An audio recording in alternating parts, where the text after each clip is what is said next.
नमस्कार दोस्तों, आपके अपने YouTube चैनल पे आपका फिर से स्वागत है। दोस्तों कहते हैं लातों के दूत बातों से नहीं माना करते।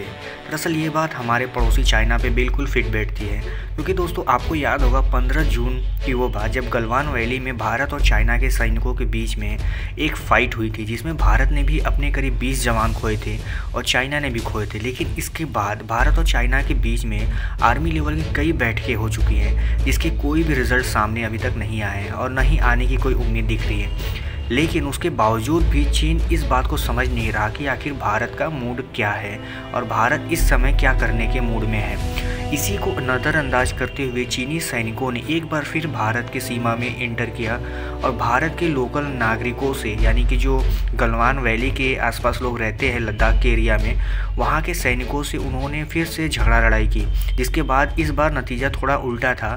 इस बार सैनिकों ने नहीं, लेकिन भारतीय जो नोमैड्स जो ग्रामीण लोग होते हैं उन्होंने ही चीन के सैनिकों की बैंड बजा दी। चलिए जानते हैं असल में पूरा मैटर था क्या।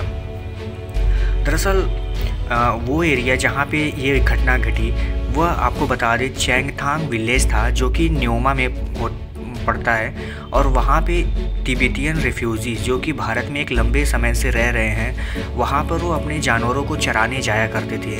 जिसके बाद कुछ चाइनीज़ सैनिकों ने, जो कि कुछ गाड़ियों से थे और कुछ सैनिक उसके साथ आए और वो वहाँ के गांव वालों से उलझ गए। जिसके बाद काफ़ी मात्रा में गांव वाले उलझ गए। जिसके बाद धीरे धीरे आईटीबीपी के जवानों को भी ये सूचना मिली और आईटीबीपी के जवान भी वहाँ पहुँच गए। इसके बाद उन लोगों ने चाइनीज़ सैनिकों को वहाँ से भगा दिया। ये झड़प थोड़ी ही देर चली, लेकिन इसके बाद चाइनीज़ सैनिक वापस चले गए। तो इससे तो ये साफ समझ में आता है कि चीन अभी भी झगड़े को सुलझाने के मूड में नहीं दिख रहा। चाहे वो एक बार पीटे चाहे 10 बार पीटते ही रहेगा, लेकिन अपने इरादे नहीं बदलेगा। क्योंकि दोस्तों तिब्बतियन रिफ्यूजीज़ जो कि चैंगपा जो नोमैड्स जनजाति है वो वहाँ पे काफ़ी लंबे समय से रह रही है और वो उनका एक तरह से घर है। अब चाइनीज़ सैनिक चाहते हैं कि उनको वहाँ से भी धीरे धीरे पीछे हटा दें, लेकिन इस बार नतीजा थोड़ा उल्टा था। ना तो इस बार गाँव वाले पीछे हटने के मूड में थे, ना ही आईटीबीपी के जवान उनको अंदर आने देना चाहते थे। इस वजह से कम संख्या में होने के कारण चाइनीज़ सैनिकों को वापस जाना पड़ा। हालांकि इस बार कोई जान माल का नुकसान नहीं हुआ, क्योंकि इस बार झड़प सिर्फ नॉर्मल तरीके से ही हुआ था। तो दोस्तों आपको क्या लगता है, चीनी सैनिक चाहे जितनी भी मनमानी कर ले, क्या वो भारत के 1 इंच भी ज़मीन ले पाएंगे या भारत के साथ उनके रिश्ते आगे भी सुधर पाएंगे या नहीं? क्योंकि दोस्तों जो भी मीटिंग्स हो रही हैं और इंडिया चाइना बॉर्डर को लेकर LOC पर जितने भी विवाद हुए हैं, आर्मी लेवल के हों या कमांडर लेवल के हों, इसको सुलझाने की बहुत कोशिशें हुई हैं। ना ही इंडियन सोल्जर्स पीछे हटने को तैयार है और ना ही चाइनीज़ आर्मी यानी PLA की जो आर्मी है वो पीछे हटने को तैयार है। तो इसलिए दोनों सैनिक आपस में एकदम आमने सामने डटे हुए हैं। तो इस तरह की झड़प होना स्वाभाविक है और आगे भी होते रहेंगे।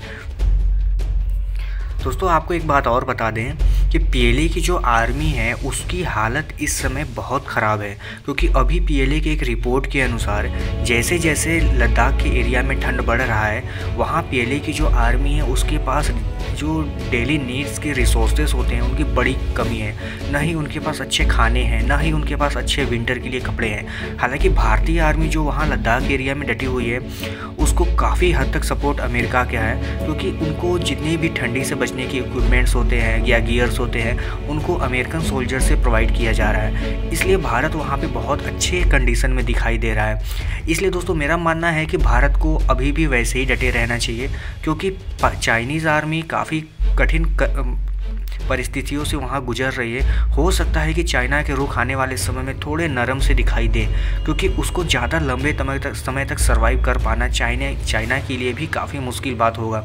और ऐसे में अगर वो भारत से नए नए जगहों पर मोर्चा खोलता रहेगा और नए नए फ्रंट अपने आप क्रिएट करेगा, तो शायद उसके लिए ज़्यादा दिन तक सर्वाइव कर पाना मुश्किल है। क्योंकि चाइना न केवल भारत से लद्दाख के एरिया में भिड़ा हुआ है, बल्कि वो साउथ चाइना सी में अमेरिका के साथ भी भिड़ा हुआ है। तो इसलिए उसके जितने भी नेबरिंग कंट्रीज़ हैं वह ज़्यादातर चाइना से किसी न किसी मुद्दे पर लड़े भिड़े ही रहते हैं।